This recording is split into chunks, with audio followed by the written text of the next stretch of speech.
Nuestra presentación especial comenzará en breve. Hello and welcome. So the last review ended with Lana reaching the Patch Village, and this review starts with a trip.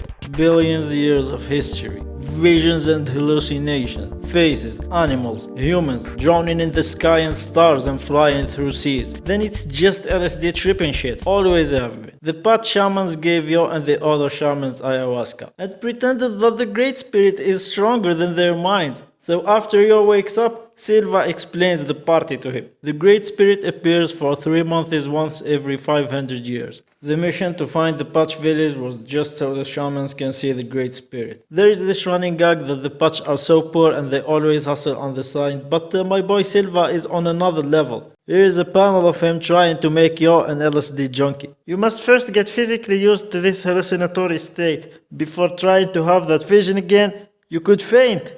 Again. Huh?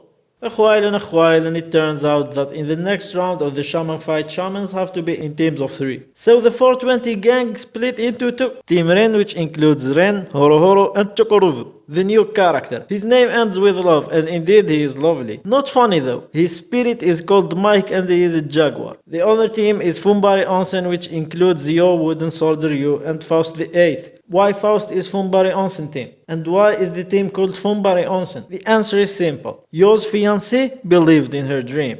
Her dream is to open an onsen with her shaman king husband. And the thing is, her dream onsen have to have a doctor. And who's better than Faust to play that role? How did she convince him though? We all know that Faust is a necromantist who wants to meet his deceased wife Eliza. So Anna helps him achieve that and enslaves him with her gratitude-demanding attitude.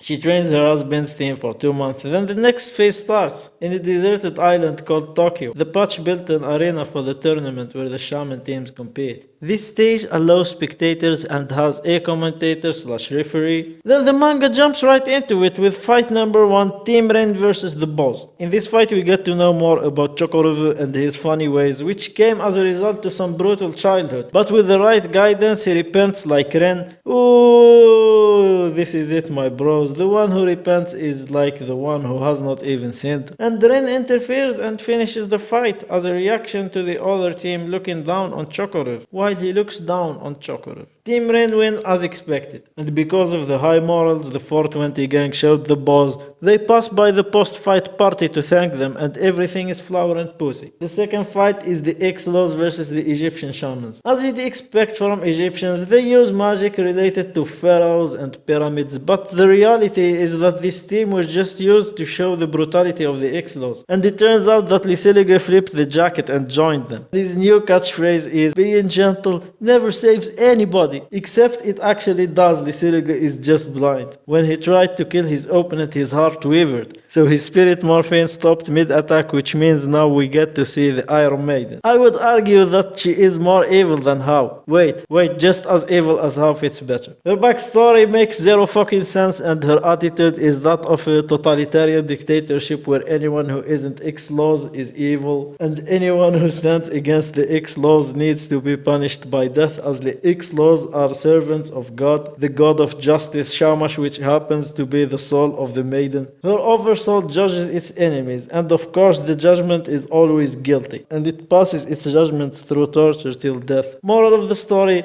the Iron Maiden bitch is the same as Mozogus. She tortures people for God and every other opinion is a sin. She executes the Egyptian teams for the sin of being good people and qualifies to the next round. The Patch Granny says that the maiden is also a legit candidate to become the Shaman King next to How. Personally, I think the Iron Maiden is more of an asshole than How. The damn X-Laws talk a lot of shit while How is holding his own 7th, aka not responding, because talking shit doesn't change anything. Anyway, the next fight is Fumbari Onsen versus Iceman. Not much of a fight takes place. Yo and the Ryo are high as fuck. They are fucking high. That's why they're so relaxed. They flex their Senju Rakitsu Anna training power up in front of everybody without engaging for a while.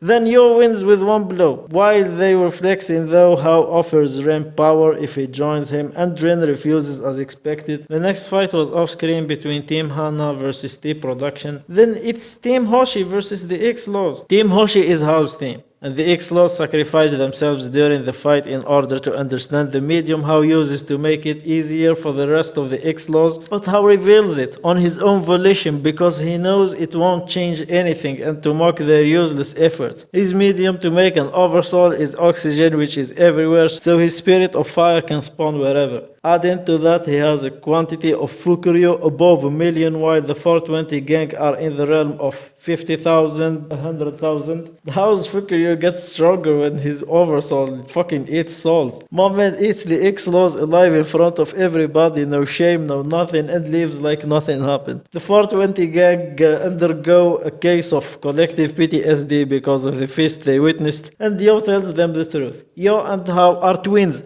He did not tell the gang because he did not want to worry them, because that shit is worrisome. But we all know that Yo's heart is a big warm house for his nakama, and for that the gang went flower and pussy with the situation. Then Yo's father appears again in the story, but not as a shadow doing things in the background, but he is a fully fledged character this time around. Turned out that he is a contestant in the Shaman fight, and his team includes 2 orphans.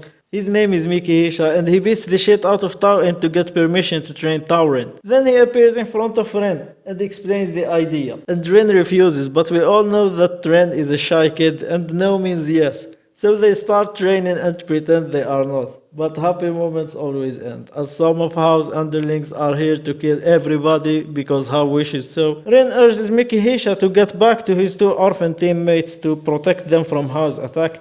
Mickey leaves and Ren stays with Chocolove and Horohoro. Meanwhile, Anna, Tamao and John spawn to save the 2 orphans from the Hanagumi, who are dispatched to take the orphans' golem. Hanagumi are assholes after orphans shit. Anna takes the kids and heads towards the arena while John and Tamao fight. They lose and Mickey appears to slap them dumb ignorant bitches, so they leave. Now Ren isn't weak by any matter, but because he is super Yasashi, he lets himself get injured in a fatal manner. Horohoro uses his eyes to stop the bleeding. Then Yo and the rest of Fumbari Onsen appear and one-shot Hao's underlings, so they collect their tools and fuck the desert, aka leave. Yo had a clear idea on the situation and the solution, which is asking the Iron Maiden bitch to heal him. The Iron Maiden does it in exchange of Yo quitting the Shaman fight, and he does it with no hesitation, and I would expect him to do something like this easily because I know Yo's metal. It's shining brighter than the Great Spirit. This is where I stopped reading, and I'm extremely excited about how this shit is gonna go, especially since it appears that the next few chapters are a flashback. I'm not sure if Yo is gonna rejoin the Shaman fight or is the form of the series is gonna change from a tournament to a complete chaos, since Hao's underlings are attacking midday accompanied with 2 of the traitors patch inspectors, and Anna seems like she accepted that Yo is out of the competition and there is no comeback. What's next? Maybe after Yo takes some puffs and relax, he can keep riding the flow of fate, since he doesn't know unless he tries. Sit alone in nature with my dogs, smoking a spliff, listening to nature. I'm happy I'm reading this shit. It's worth the time I spend on it. Peace and be wise, huh?